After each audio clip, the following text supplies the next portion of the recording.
করছে এগুলা হুজুর টাকা লেয় লেয় এই কথাগুলো করছে কে জানেন? যার ক্ষেত্রে বছরে 4টা দাওয়াত পায় বক্তৃতার, সেগুলো হুজুর এগুলো লাগিয়েছি। আজও 60টা দাওয়াত লিবার পারিনি, 3 মাস হলেও ডাইরেক্ট বুক পাগল। আমরা তো টাকা লিয়েছে দুয়ার, জীবনে টাকা চাই না, করছি হুজুর লেন 60 আবার বুদ্ধি দিচ্ছে কাটে দেয়া আমার ডালেন তোর কাটে দেওয়ালে মানে কারণ নাকি আছে 1 টাকা আমরা নেব না। আজ বক্তৃতা হবে, কাল থেকে দশক থেকে 72 বছরের বুড়া পর্যন্ত এই সাফিলা বারাদার আছে, 1 ওয়াক্ত নামাজ কাজা করবে না। কাল থেকে 1 টাকা আমরা নেব না, কেউ নামাজ পড়বে না, কিছু করবে না। পাগল কত তুই আমার বউ লোক পালে গায়, যত টাকা পলক নিয়ে গেছে রূপপুর পারমাণবিক বিদ্যুৎ কেন্দ্র থেকে 49,500 কোটি টাকা, ওই টাকা বাংলাদেশের মোট হুজুরক মাঠে দিলে 1 টাকাও নমুনা। হ্যাঁ কত কোন টাকা, কত টাকা জানেন? ওই টাকা যদি খালি ইউরিয়া সার আর আলুর যদি ভর্তুকি দেওয়া হতো, আমার দেশে 150 টাকা বস্তা ইউরিয়া পাওয়া যেত। হুজুর কত কোন টাকা, আর 6 টাকা সের আলু লাগলে হয়নি। ওই কোটিপতি পুঁজিপতি এই যে আপনার কি কয় রুফিহারে এটি কোল্ড স্টোর নাই, এদের কয়েকটা মুক্তিযোদ্ধার কবর আছে বাবুর পুকুর নাকি, তারপরে আছে সাবানপুর, শিবগঞ্জদান, কত কোল্ড স্টোর। এগুলো কোল্ড স্টোরের মালিকেরা কোটি কোটি টাকার আলু কিনে থসে। আলু কিনে ওর দাম পড়ছে 15 টাকা, সেই আলু এখন 60 টাকা করে বেচিচ্ছে। উঠি তুই মারামারি করে পারিস না, আচ্ছা বক্তার গাও থাকতে তোর মাটাম ফাটান লাগবে, কথা নেই কিনা? একজন হুজুর কারু বিয়া পড়াবো না, একজনের বিয়া পড়াবো না। তুই কোটি কোটি টাকা মারিয়া খা, ধরে খা, বিদেশ পাচার করে দেশ লুটপাট করে শেষ করছে, তার ক্ষেত্রে কথা নেই, কিচ্ছু নাই। কোল্ড স্টোর দুনিয়ার ব্যবসা, পটল কিনছে 13 টাকা করে, আর ভাতা হার দিয়ে দেবে 60 টাকা করে। কলা বাগানে কেমিক্যাল কয় টাকা দিয়ে কিনে চারি চুপার 4 হলদে হচ্ছে। এই কত কোন টাকা, এগুলো খুন্ডি থেকে আছে। আমিয়া কাঁচা পত্তের গাছ লাগাচ্ছে, হাঁস পালিচ্ছে, গরু পালিচ্ছে, কত কষ্ট করছে, চার্জার ভ্যান অটো রিক্সা চালাচ্ছে, বাড়িতে একটা গেট নাই কি। আর খালি এমপি হলি, চেয়ারম্যান হলি, পেট ছিল ডানার সাথে, সেই পেট 2.5 ফুট দূরে দাঁড়িয়ে ডিচুল করছে। হ্যাঁ কত কোন টাকা, কোথায় মুসলমান? ওগুলা ধরে না। আমির হোসেন আবুর বাড়ির কত টাকা, মুমতাজের বাড়ির কত টাকা, ওই উন্নু এমপির বাড়ির কত টাকা, সেগুলোর হিসেব নাই। হুজুররা টাকালি দোষ। আজ থেকে 40 বছর আগে আমি বিয়ে পড়াছি, আমি 201টা বিয়ে পড়াছি, খালি একজনের খালি তালাক দিয়েছে, মুঠ বউ ভাত খাচ্ছে। আমি নিজে 201টা বিয়ে পড়াছি। 318 টাকার প্রিন্স সাইকেল তখন আমাকে দিয়েছে 50 টাকা। এখন বিয়ে করাবার গেলে ওই থুক্কু 200 টাকা দিয়ে বর কয় সালাম আলাইকুম। যে বর 300 টাকার বর 300 টাকার সাইকেল পাচ্ছে আজ থেকে 30 বছর আগে, সেই বর এখন পাচ্ছে 1.5 লাখ 2 লাখ টাকার পালসার। তাহলে ওই মানের বরের ডিমান্ড বাড়লো, আর আমাকে বইয়া পড়ানোর দাম বাড়েনি। এগুলা হুজুরা খাবি কি, কি খাবি না? সরকার কবে বেতন দের করো, কত কয় বেতন দে। আমরা একটা মাহফিলে যাই, এই যে চাপিলে বাড়াচ্ছি, 11 ঘন্টা আমার ব্যয় হবে, 11 ঘন্টা। জোহরের পর থেকে কাপড় চুপুর ধুইয়া রেডি হয়ে, চা বানিয়া পানি গরম করে ব্যাগ নিয়ে রেডি হয়ে এখানে আসে, আবার বাড়ির যাওয়া পর্যন্ত রাতের 2টা বাজবি। আমি হিসাব করে দেখছি কাছে হলেও 11 ঘন্টা মিশেই সময় দেওয়া লাগে। 1000 টাকা দিন মিয়া ধান কাটা, 3000 টাকা বিঘা, 5 বিঘা 15,000 টাকা ক্যাশ টাকা গুনে দেব। এটি হচ্ছে আমি শিলা টাকা গুনতে দেবো, মানে হুজুররা ফকির হয়ে যাক আর ওরা মাথা মারুক। ওই মাথা মারার দিন এইবার শেষ করে দেবো। হ্যাঁ কত মাথা মারার দিন শেষ করবেন কারা কারা? 2 হাত তুলে থাকা, লিল্লাহে তাকবীর, নারায়ে তাকবীর, নারায়ে তাকবীর। জনগণ দেখতে হবে। আমি গেছি ঠাকুরগাঁ, এক হুজুর করছে, হুজুর দেশের রাস্তাঘাটে এত জাম কে? কিসের দাম? কয় সিএনজি, অটোরিকশা, অটো ভ্যান, লসিমন, করিমন, ভোটভুটি। হ্যাঁ এই শোনো, তুমি জানো এটাও সরকার দায়ভার এড়াতে পারবে না। সৌদি আরবে যান, কোনো হুন্ডা চোখে পড়বে না, দিনে 2-1টা হুন্ডা চোখে পড়বে সৌদি আরবে। খালি কারু কোনো ভাবনা নাই, অটো নাই, চার্জার নাই, ভ্যান নাই, সাইকেল নাই, কিচ্ছু নেই। কারণ কি জানেন? ওই দেশের মানুষ বিদেশি সকল দেশে মৌলিক চাহিদা, খাদ্য, বস্ত্র, চিকিৎসা, শিক্ষা, বাসস্থান এরা সরকার দেয়। কতক্ষণ সরকার এটা জনগণক দেয়, সেই জন্য ওর টেনশন নাই। আর এটি সরকার জনগণের থেকে চুষা খায়। কতক্ষণ সরকার যদি দিত, জনগণ এত রিক্সা ভ্যান কিনতো না, রাস্তা ফাঁকা হয়ে পড়ে থাকতো। কারণ কি, মানুষ এখন বাঁচার তাগিতে করছে একটা 1 বিঘে ভেউ কর থুয়া একটা চার্জার, একটা অটো রিক্সা কিনে, তাও ডেলি যদি 100 হয় খরচ বাদ দেয়া, 4 দিন পর হাট 400 টাকা, তাও সোল পড়লে হাট বাজার করে বাঁচবো। সেই জন্য এগুলা গাড়ি কিনে 2 টিপের জন্য 7 মাথা রেলগেটত সিএনজিওয়ালা ঘন্টার পর ঘন্টা দাঁড়িয়ে আছে। সেগুলো বুদ্ধি দিচ্ছে না, উনি করছে এগুলা হুজুর টাকা লেয়, হ্যাঁ লেয়। এই কথাগুলো করছে কি জানেন? যার কি বছরে 4টা দাওয়াত পায় বক্তৃতার, সেগুলো হুজুর এগুলো লাগিয়েছি। আজও 60টা দাওয়াত লিবার পারিনি, 3 মাস হলেও ডাইরেক্ট বুক। পাগল, আমরা তো টাকা লিয়েছে দুয়ার, জীবনে টাকা চাই না, করছি হুজুর লেন 60 আবার বুদ্ধি দিচ্ছে কাটে দেয়া আমার ডালেন, তোর কাটে দালে মানে কারণ নাকি?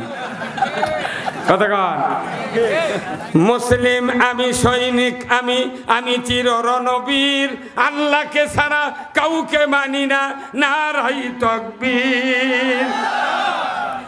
বীর মুসলমান ধরো আল কুরআন, ফিরায়া আনো সেই হারানো সম্মান। বীর মুসলমান, একেবারে ভলিউম কমে দিল কে? এই মাই গেল, কোনটি গেল? দাও তো ভলিউম, দাও তো। কুন্ডিম্যান কিবেন করে দেয়, বুঝছো? একবার সব সময় 100 থাকা লাগবে।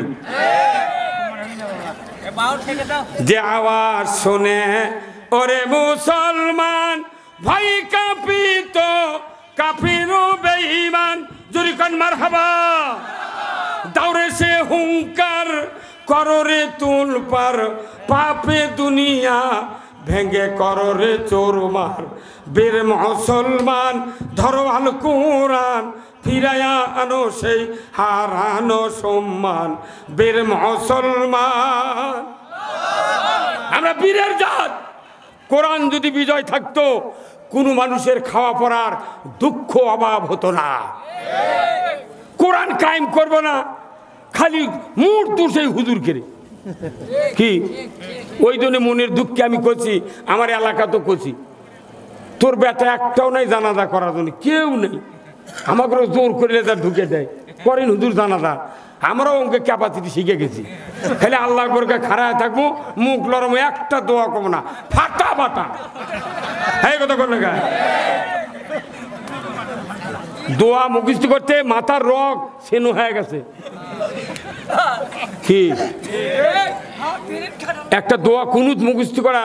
এই যে মসজিদ, কতগুলো মসজিদ আছে, শতকরা 5 জন মসজিদের মুতাল্লি খালি দোয়া কুনুত কবার পারবি, আর 95 জন মুতাল্লি দোয়া কুনুত করতে পারবে না। হ্যাঁ, 4টা ওযুর ফরজ, সিরিয়ালি কোয়ার মরদ নাই, গোসলে ফরজ ধরলে কয় 9টা। জানাজা 60 বছর হলে কমপক্ষে 200 জানাজা করছে একটা মানুষ, ওই কোনো যায় না জানাজা নিয়তি তো জানি না। আরবি দিয়া সানাও পড়তে গেলে জাল্লা সানাউকা কবার পারে না, কোনটি কি করছে মনে মনে আল্লাহ ভালো জানে। তাহলে এই জিনিসগুলো হাফেজ করে মৌলবি করে শিখতে কষ্ট হয়নি ভাই? কন্ত তাহলে শিলা এগুলো কত কবে না? মোট বেতন প্রাইমারি মাস্টার দিচ্ছে, ওই অফিসার করুক দিচ্ছে, পুলিশ হোক দিচ্ছে, ডিসি দিচ্ছে, এসপি দিচ্ছে, সব ওরাই খাচ্ছে। ঢাকার যে কজন বসে আছে এরা খালি টাকা খাচ্ছে, আর এই গরিব করছে তোরা ধান লাগা, আমাকে ভাত দে। জনগণের খালি জোট করলে ওরা ঢাকার থেকে বাড়িঘর বেচে খায়া ফকির হইতে আসা লাগবে। বলে সব আমরা জানি। 1976 সনে আমি দাখিল পরীক্ষা দিছি, আর 76 সনে এই ঠ্যাঙ্গা মারার হোসনেয়ারা ওই ছেলের থেকে মিয়া হসে। 76 সনে আমি এসএসসি দাখিল পাস করছি, আর হোসনেয়ারা 76 সনে রাজশাহী বিশ্ববিদ্যালয় ছেলের থেকে মহিলা হচ্ছে, উঁয়ার আনসার দুইজন মিলে। এমন কোনো পায়খানা নাই কোনো থানা ইউনিয়নত যে সেটি ঠ্যাঙ্গা মারার জায়গা নেই। এই দেলোর ভাই কথা কোন জায়গা। আর আমি এনা গরু পাললে বাড়ি করলে এনা গাড়ি কিনলে কয় পাইলো কোনটি রে, তোর বাপ দে চায় কি কথা কোন জায়গা। মানে এগুলো হচ্ছে হিংসা। হুজুরা সাইকেল নিয়ে যাবি, উল্টে পরে মরবি, ওটি খুঁজে মাটি দিতে চলে যাবো, সেই দিন শেষ। কথা কি আমার ভাইরা, আল্লাহ রাব্বুল আলামিন কোরআনুল কারিমে বলছেন কিয়ামতের দিন হাসরের ময়দানে যখন বিচার হয়ে জাহান্নামে যাবে একদল, জান্নাতে যাবে একদল। জান্নাতীরা দেখতে পাবে জাহান্নামীদেরকে, তারা বলবে ইয়াতাসাআলুনা আনিল মুজরিমিন, হে অপরাধীরা, মা সালাকাকুম ফি সাকর, কোন অপরাধে তোমরা সাকার নামক জাহান্নামে প্রবেশ করেছো? তারা বলবে, ও আল্লাহর বান্দারা, আমরা দুনিয়ায় নামাজি ছিলাম না। কি ছিলাম না? নামাজি ছিলাম না। যারা পৃথিবীতে নামাজ কায়েম করে না এরা নির্ঘাত, আল্লাহর ইজ্জতের কসম, এরা রসুলের দলত থেকে বহিষ্কার। কার দলত থেকে? রসুলের দলত থেকে বহিষ্কার। আমার আল্লাহর নবী বলেছেন, মান তরাকা সলা ফালাইসা মিন্নি, যে ব্যক্তি নামাজ তরক করলো ওই ব্যক্তি, আমি রসুল আমার উম্মতের, আমার দলভুক্ত নয়। জোরে বলুন ঠিক কিনা। তাহলে বলুন তো, এই বাংলাদেশে কতগুলি বেনামাজি আছে? যদি গ্রামে গ্রামে তন্ন তদন্ত করে যদি তালিকা করা হতো, এক একটা গ্রামে কমপক্ষে 300, 200, 150, নিচে 50 জন বেনামাজি আছে। কিন্তু ইমামের মুয়াজ্জিনের কওয়ার উপায় নাই। যদি কয় ইমাম মুয়াজ্জিনের ওই দিন জুম্মাত আসা বন্ধ। নামাজির নামাজ মিঠা, মুসল্লির মিঠা ওযু, বেনামাজির গান মিঠা, সুরের মিঠা কসু। আল্লাহ রাসূল বলছেন, যারা নামাজ পড়লো তারা আমার উম্মত। সুবহানাল্লাহ। যারা নামাজ আদায় করে না, বাইনাল আবদে বাইনাল কুফরে তরকুস সালাত, যে ব্যক্তি বান্দা আর কাফেরের মধ্যে পার্থক্য নির্ণয় করতে চাও, তাহলে আল্লাহ রসুল বলছেন তুমি নামাজ কায়েম করো। আল্লাহু আকবার। তাহলে নামাজ কি আমাদের এই ছেলেদেরকে নামাজ পড়ার দায়িত্ব কি তবলিগের, জামাতের, পীর সাহেবের, মাদ্রাসার হুজুর, মসজিদের ইমামের? না, নেভার। নামাজকে কায়েম করবে কোরআনকে বলতে হবে। কথা ঠিক কিনা? কি হবে ভাইরা আমার? আল্লাহ রাব্বুল আলামিন সূরা আল হজ 41 নম্বর আয়াত আল্লাহ তাআলা বলেছেন, আল্লাযীনা ইম্মাক্কান্নাহুম ফিল আরদ আকামুস সালাতা ওয়া আতাউজ যাকাতা ওয়া আমারু বিল মারুফ ওয়া নাহাউ আনিল মুনকার ওয়া লিল্লাহি আকিবাতুল উমুর। জোরে কন্না মারহাবা। আল্লাহ বলেছেন, ও পৃথিবীর মুসলমান, যদি তুমি কোনো ভূখণ্ডের শাসনভার হাতে পাও, প্রধানমন্ত্রী হও, রাষ্ট্রপতি হও, সরকার হও, প্রেসিডেন্ট হও, ক্ষমতায় যাও, 4টা দফা চালু করবা। 1 নাম্বার নামাজের আইন, 2 নাম্বার জাকাতের আইন, 3 নাম্বার ন্যায়ের আদেশ, 4র্থ নাম্বার অন্যায়ের নিষেধ। এই 4টি দফা পৃথিবীর কোনো সরকার জমিনে যদি চালু করে, আমার আল্লাহ বলেছেন জমিনটা হবে জান্নাতের জমিন। রাষ্ট্র শক্তি ছাড়া নামাজ কায়েম হবে না। কার কথা? ভাই কার কথা? না, এটা আমাদের কথা। আল্লাহ নিজে বলছেন সরকার লাগবে নামাজ কায়েম করা। সরকার যদি আইন করে যে আজ থেকে নামাজ বাংলাদেশে কায়েম করা হলো, ইমাম সাহেব মুয়াজ্জিন সাহেবকে দায়িত্ব দেওয়া হলো, ওই গ্রামে যারা বেনামাজি আগামীকাল 8টার মধ্যে নন্দীগ্রাম থানার ওসির কাছে তালিকা দিয়ে দেন। 4:20 ফজরের আজান, 3টার মধ্যে বেনামাজির বাপ, বেনামাজির বউ, বেনামাজির স্বামী যেগুলো আছে এলাম ডেকে তুলবি, এই ওঠো। তোমার কি এই একদিনে 420 টাকা জরিমানা দেওয়ালি, ফেতরা পরিমাণ 70 টাকা, বেতের শুদ্ধ 6 অক্ত 420, আর 2.5 ঘন্টা করে হাজুত। তুমি যদি জরিমানা দেওয়ার পরও শুয়ে থাকো, আর হাজুত যদি 15 ঘন্টা খাটতে পারতে হবে একদিনে 24 ঘন্টার মধ্যে, তাহলে তুমি শুয়ে থাকো। আর যদি শুয়ে না থাকো, যদি জরিমানা দিবার না পারো, জেল খাটতে না পারো, তাহলে তুমি ওযু করে মুয়াজ্জিনকে ডাকিলে মসজিদ দাও। এটা কার নির্দেশ? আল্লাহ আইন করে নামাজ পড়াবার কথা। আজান হওয়া লাগবে না, রাত 3টার সময় মুয়াজ্জিনের বাড়ি ঘেরাও হবি, ওই হাকিমের বাপের বাড়ি। 50 জনে একবারে চিৎকার করবি, তখন দেখবেন মুয়াজ্জিন সাহেব বলে, এই তোমরা চিৎকার কর, কি হচ্ছে? কই আজান দেবেন না? তোর মুয়াজ্জিন করে আমি তো অ্যালার্ম দিয়ে থুছি, আমাকে 4:10 চেতন করে। কেবল 3টায় তোর মাথা খারাপ করছে, চলেন ওযু করে জুম্মাত বসে থাকবো। কথা কর, ওরা জানে মুয়াজ্জিনকে ডেকে নিয়ে গেলে উনি আর আমাকে নাম দিবে না।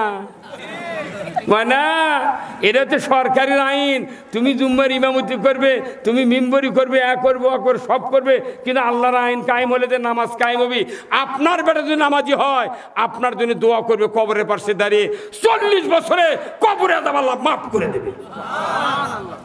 আপনি এই সন্তান আমি বানাবের পারছি না তো, তাহলে আপনি এই কথা কইলে কি আমরা রাজনীতি করলাম? এটা কার কথা?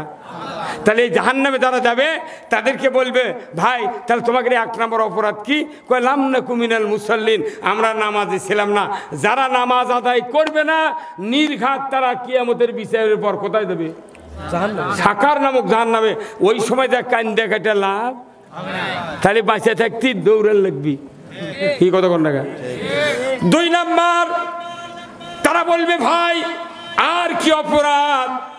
তারা বলবে ওয়ালাম নাকুনু তেমুল মিসকিন, আমরা মিসকিনদেরকে খাদ্য দেই নাই, খাতে দেই নাই, তাদের ব্যাপারে ভ্রুক্ষেপ করি নাই, খোঁজ খবর নেই নাই। মাশাআল্লাহ, এই চাপিলাপাড়া গ্রামে আমার প্রায় 2 বছর হয়ে যাচ্ছে ইমামতির বয়স। আমি 46 বছর ইমামতি করি এই মসজিদে, বিভিন্ন জায়গাত। এই মসজিদে গত রমজানের প্রথম দিনের আগেই আমরা 27,500 টাকার বুট, খুরমার, খুশরে গোড় কিনে এই বাংলাদেশ, এই চাপিলা পাড়ার গ্রামে যত গরিব ছিল তালিকা করে মোতাল্লির মাধ্যমে বাড়ি বাড়ি পৌঁছায় দিয়েছি। যারা মিসকিনের ব্যাপারে ভ্রুক্ষেপ করলো, আমার নবী বলেছেন কিয়ামতের দিন ওই লোকগুলি আল্লাহর জান্নাতে যাবে। এই নন্দীগ্রামে 212টা গ্রাম, 21টা গ্রাম অমুসলিমের গ্রাম। অমুসলিমের 21টা বাদ দেন, 212টা গ্রামের ভেতরে 21 গ্রাম বাদ দিলে প্রায় 200 কত হচ্ছে? 190, 98 কিংবা 192 হয়। আমার ভাইয়েরা, আমি আপনাদেরকে অনুরোধ করব, এই নন্দীগ্রাম উপজেলায় 180টা গ্রাম যদি এইভাবে টাকা উঠাইয়া গরিবদের খাতে যদি ঈদের একদিন আগে, রমজানের একদিন আগে যদি এই ঈদ সামগ্রী আর যদি রোজার সামগ্রী দিয়ে দেওয়া হতো, আল্লাহর ইজ্জতের কসম গরিবেরা নির্বিঘ্নে রোজা করত, কিয়ামতের দিন তামাম ইমানদাররা জান্নাতে যাইত। কিন্তু কেউ দিচ্ছে না। ধান কাটতে খালি মাথার উপর থেকে খালি গুনিচ্ছে। কেবা কি দাম গেল আজরা? আমাকে আল্লাহ কোরআনে সার্কুলার দিয়েছে, ওয়াতুয়া হাক্কাহু ইয়াউমা হাসাদিহি, ফসল কর্তন করার পর পরই আমার হক আমাকে দিয়ে দাও। মাথার থাকতেই দিতে হবে, তালাত তোলার আগেই আপনাকে ওসর দিতে হবে ধানের। আপনি 30 মণ ধান পান, দিতে হবে। এটা আল্লাহর সার্কুলার। কয়জন মানুষ আমরা দিচ্ছি? ইতিম গরিবের যখন ভিক্ষা করবে যাচ্ছে মানুষ, আমার ভালো মানুষ বাড়ি মধ্যে করছে বা হাত আদান নেই, আরেকজন করছে মাফ করো। তোর কাছে তুই কি অপরাধ করছো মাফ চাচ্ছ? এই কথা কন। 4 টাকার ফেতরা তার 2 টাকা করে 2 টাকা করে দিয়ে দিয়ে 10 পাক দিয়ে ফকির ঘুরে ঘুরে হাফতেদা করছে, তোর ফেতরা তোক দিয়ে কেন জীবনে তোর বাড়িতে আসবো না।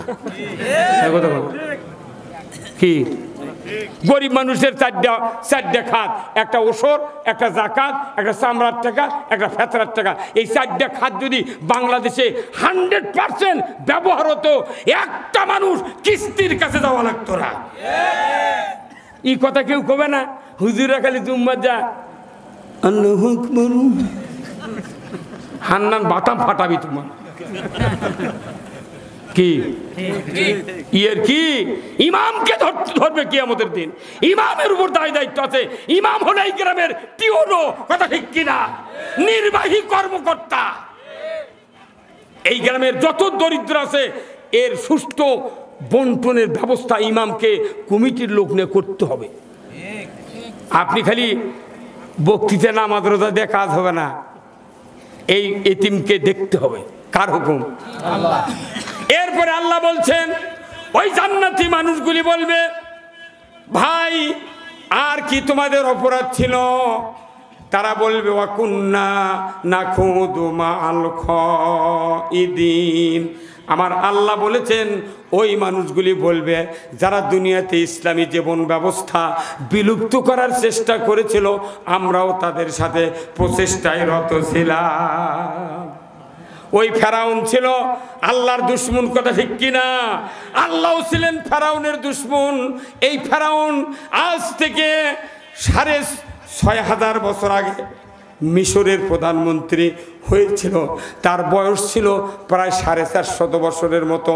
এই ফেরাউন যখন শুনতে পাইল এই ফেরাউনের এই রাজ্যে এমন একটা সন্তান জন্ম নিবে, তার নাম হলো ইব্রাহিম, আর এই ইব্রাহিম পৃথিবীর জমিনে যখন নবুয়ত পাবে এই ফেরাউনের দিন ধর্ম সব বাতিল হয়ে যাবে, আল্লাহর দেওয়া দিন পৃথিবীতে চালু হবে।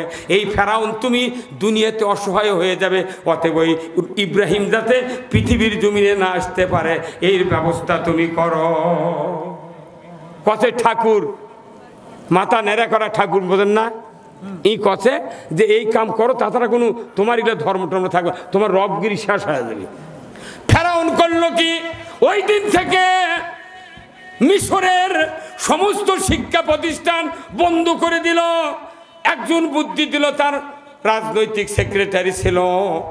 এই মন্ত্রী বলল, বাদশাহ নামদার, যদি আপনি নিজেকে রব দাবি করতে চান তাহলে এই শিক্ষা প্রতিষ্ঠান বন্ধ করে দেন।